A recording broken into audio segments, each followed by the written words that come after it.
जब भी जागा ऐप को ओपन करेंगे तो कुछ इस तरह का इंटरफेस ओपन होगा। यहाँ ऐड सर्वे डाटा और सर्वे लिस्ट का ऑप्शन आ जाएगा। आपको जिस भी परिवार का डाटा इस ऐप में सेव करना है उसके लिए आप ऐड सर्वे डाटा पे क्लिक करेंगे। क्लिक करने के पश्चात आपको यहाँ पे आपके द्वारा प्रथम चरण में दिए गए परिवारों की सूची यहाँ शो होने लगेगी। आपको जिस भी परिवार का डाटा इस ऐप में सेव करना है उस परिवार को आप क्लिक करेंगे। तो चलिए किसी एक परिवार के डाटा को आप कैसे सेव करेंगे जानते हैं। जिस भी परिवार का डाटा सेव करना है आपको उस पर क्लिक करना होगा। क्लिक करने के पश्चात आपको यहाँ कुछ इन्फॉर्मेशन आ जाएंगे, जैसे जिला का नाम और कोड, ब्लॉक या चार्ज का नाम या कोड, पंचायत का नाम कोड के साथ, वार्ड, उसके पश्चात गणना ब्लॉक का कोड, सब गणना ब्लॉक का कोड, उसके पश्चात परिवार के मुखिया का नाम, प्रथम चरण की गणना के दौरान मकान नंबर, फैमिली का सीरियल नंबर, उस परिवार में कितने सदस्य रहते हैं उसका विवरण, भवन नंबर, मकान संख्या लिखा होगा। इसके पश्चात नीचे यहाँ पर पत्र संख्या दिया है।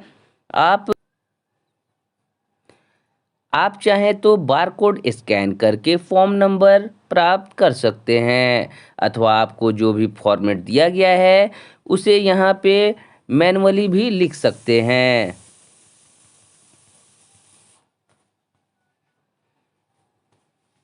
इसके पश्चात आप यहाँ ऐड फैमिली मेंबर पे क्लिक करेंगे तो आपको यहाँ पे इस फैमिली के डिटेल्स यहाँ सबमिट करना होगा।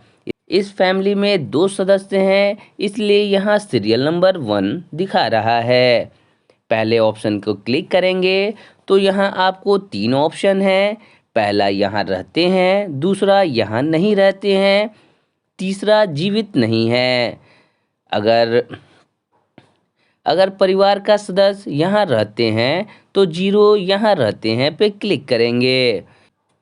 इसके पश्चात उस व्यक्ति का यहाँ पूरा नाम लिखेंगे, उसके पिता का नाम लिखेंगे, परिवार के प्रथम सदस्य के साथ उसका क्या रिलेशन है इसे दर्ज करेंगे। आप नीचे की तरफ स्क्रॉल करेंगे तो यहाँ पे आपको कुल 10 ऑप्शन दिए हुए हैं। जो भी ऑप्शन उस व्यक्ति के लिए उपयुक्त हो उस ऑप्शन को आप चूज करेंगे। चूज करने के पश्चात उस व्यक्ति से आप उसका उम्र पूछेंगे, फिर जेंडर को सिलेक्ट करेंगे। उसके बाद मैरिटल स्टेटस को यहाँ चूज करना होगा। आप इस पर क्लिक करेंगे तो यहाँ 5 ऑप्शन दिए हुए हैं। पहला अविवाहित का है, दूसरा में वर्तमान में विवाहित है, तीसरा विधवा या विधुर है, चौथा संबंध विच्छेदित है, पांचवा तलाकशुदा है।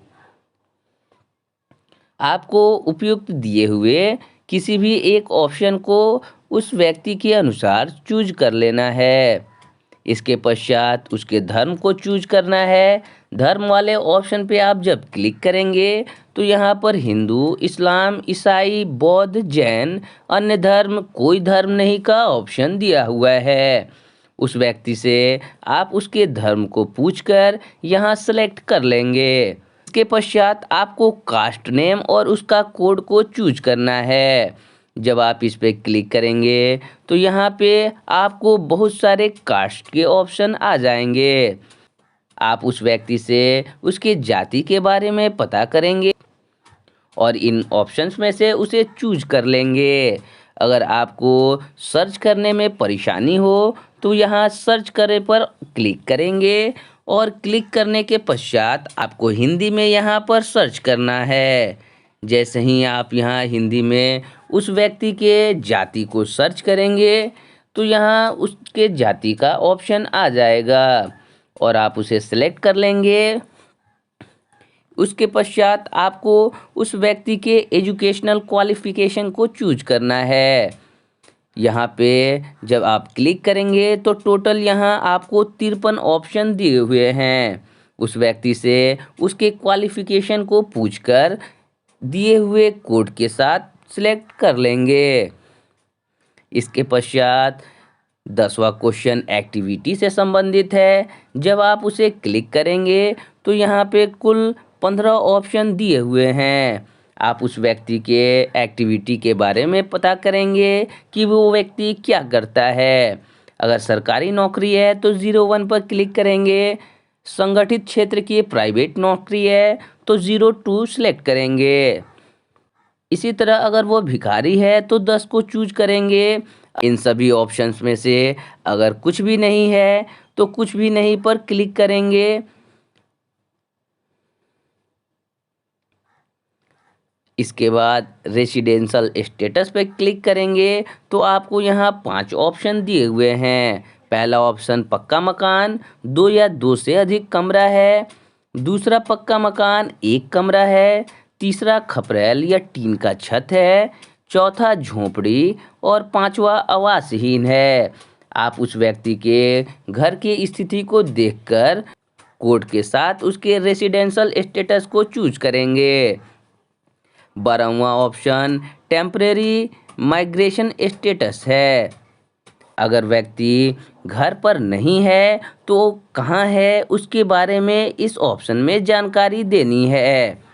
यहाँ पे कुल 7 ऑप्शन दिए हुए हैं जिनमें लागू नहीं, बिहार के अन्य स्थान पर नौकरी या रोजगार, बिहार के अन्य स्थान पर शिक्षा, अन्य राज्य में नौकरी या रोजगार, अन्य देश में नौकरी या रोजगार, अन्य राज्य में शिक्षा, अन्य देश में शिक्षा। अगर व्यक्ति बाहर रहता है तो इन सभी ऑप्शन में से किसी एक ऑप्शन को चूज कर लेंगे जो कि परिवार के मुखिया के द्वारा बताया जाएगा। इसके पश्चात आपको कंप्यूटर और लैपटॉप के बारे में जानकारी देनी है। अगर उस व्यक्ति के घर में कंप्यूटर इंटरनेट के साथ है तो 1 चूज करेंगे। अगर कंप्यूटर इंटरनेट के बिना है तो 2 चूज करेंगे और अगर उसके घर कंप्यूटर या लैपटॉप नहीं है तो 3 चूज करेंगे। इसके पश्चात उस व्यक्ति के मोटर व्हीकल के बारे में पता करना है कि उसके घर में कौन से वाहन हैं। इसके लिए आप जब उस पर क्लिक करेंगे तो यहाँ 6 ऑप्शन दिए हुए हैं। 2 पहिया, 3 पहिया, 4 पहिया, ट्रैक्टर, 6 पहिया या अधिक कुछ नहीं। उस व्यक्ति के घर के मुखिया से पूछकर उसके ऑप्शन को चूज कर लेंगे। 15 नंबर क्वेश्चन कृषि योग भूमि के बारे में परिवार के मुखिया से पूछना है।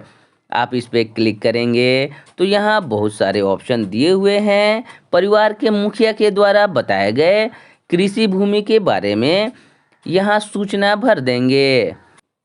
इसके पश्चात रेसिडेंशियल लैंड के बारे में जानकारी देनी है। उस व्यक्ति का घर कितने डिसिमल में बना हुआ है इसकी जानकारी उस परिवार के मुखिया से पूछकर आपको यहाँ भर देनी है। इसके पश्चात उस परिवार का मंथली इनकम कितना है आपको यहाँ दर्शानी है। आपको यहाँ कुल 8 ऑप्शन दिए हुए हैं। जिस भी ऑप्शन के अनुसार उस व्यक्ति की आय होगी आप उसके मासिक आय को यहाँ पे चूज कर लेंगे। आखिरी ऑप्शन आधार है। आपको घर के मुखिया से उस व्यक्ति का आधार नंबर ले लेना है और लेने के पश्चात यहाँ पे आपको उसके आधार का नंबर लिख देना है। ध्यान रखेंगे आधार नंबर मैंडेटरी नहीं है, इसलिए अगर घर का मुखिया आधार नंबर देता है तो आप यहाँ लिख देंगे, अन्यथा आप उसे खाली छोड़ सकते हैं। सभी ऑप्शन को भरने के पश्चात सेव एंड नेक्स्ट पर क्लिक करेंगे तो उसके परिवार के दूसरे सदस्य का डिटेल यहाँ ओपन हो जाएगा। आपको एक एक करके सभी डिटेल्स को एक बार फिर से यहाँ पर भरना होगा। ध्यान रखेंगे जिस परिवार में जितने सदस्य होंगे आपको क्रमवार उतने बार इन सभी ऑप्शन को फिलअप करते जाना है। तो इसे परिवार के सदस्य का पूरा डिटेल को फिलअप करते हैं और फिर आगे की प्रोसेस को जानते हैं। जब आप सभी ऑप्शन को फिलअप कर देंगे तो रिव्यू एंड सबमिट पर क्लिक करेंगे। ध्यान रखेंगे अगर परिवार में सिर्फ एक सदस्य है तो यहाँ पर लिस्ट ऑफ फैमिली मेंबर की जगह पर सिर्फ एक आएगा। अगर परिवार में दो या दो से अधिक मेंबर हैं तो सभी का डिटेल यहाँ दिखने लगेगा। आप इसे फिर से एडिट भी कर सकते हैं या फिर पूरा डिटेल को भी डिलीट कर सकते हैं। ध्यान रखेंगे, एक बार रिव्यू एंड सबमिट आप कर देंगे तो फिर इसमें अपडेट की कोई गुंजाइश नहीं होगी। इसलिए जो भी डिटेल आप भरें, केयरफुल होके भरें। जब आप रिव्यू एंड सबमिट पर क्लिक करेंगे तो आपको एक बार फिर से सबमिट करने का ऑप्शन पूछा जाएगा। तो आपसे एक बार फिर से उपरोक्त सूचना परिवार के प्रधान द्वारा दी गई है, इसके बारे में डिक्लेरेशन देना होगा। जब आप इस बॉक्स में क्लिक करके सबमिट कर देंगे तो यहाँ फिर से आपको यस कन्फर्म पर क्लिक करना है। जैसे ही आप इसे क्लिक करेंगे तो आपका ये डेटा सेव हो जाएगा। जब आप उस परिवार के डिटेल को सेव कर लेंगे तो सर्वे लिस्ट पर क्लिक करेंगे। क्लिक करने के बाद यहाँ पे आपको 4 ऑप्शन मिलेंगे। पहला ऑप्शन ड्राफ्ट होगा, जिसका मतलब है अगर आपने किसी परिवार की जानकारी आधी अधूरी भरी है तो यहाँ शो होगा। दूसरा नॉट फील्ड है, ये ऑप्शन ऐसे परिवारों के लिए है जिसको आपने अभी तक सबमिट नहीं किया है। तीसरा ऑप्शन सबमिटेड है, ये ऐसे परिवारों की सूची है जिसको आपने इस ऐप में सबमिट कर दिया है। चौथा ऑप्शन कुल परिवारों की संख्या है। आप एक एक परिवारों का डिटेल इस ऐप के माध्यम से कर सकते हैं। इस ऐप में आप कैसे रजिस्ट्रेशन करेंगे उसका वीडियो मैंने पहले ही बना रखा है। अगर आपने उन वीडियोज को नहीं देखा है तो मैं उसका लिंक डिस्क्रिप्शन में डाल दूंगा, ताकि आपको अपने मोबाइल को रजिस्टर करने में आसानी हो।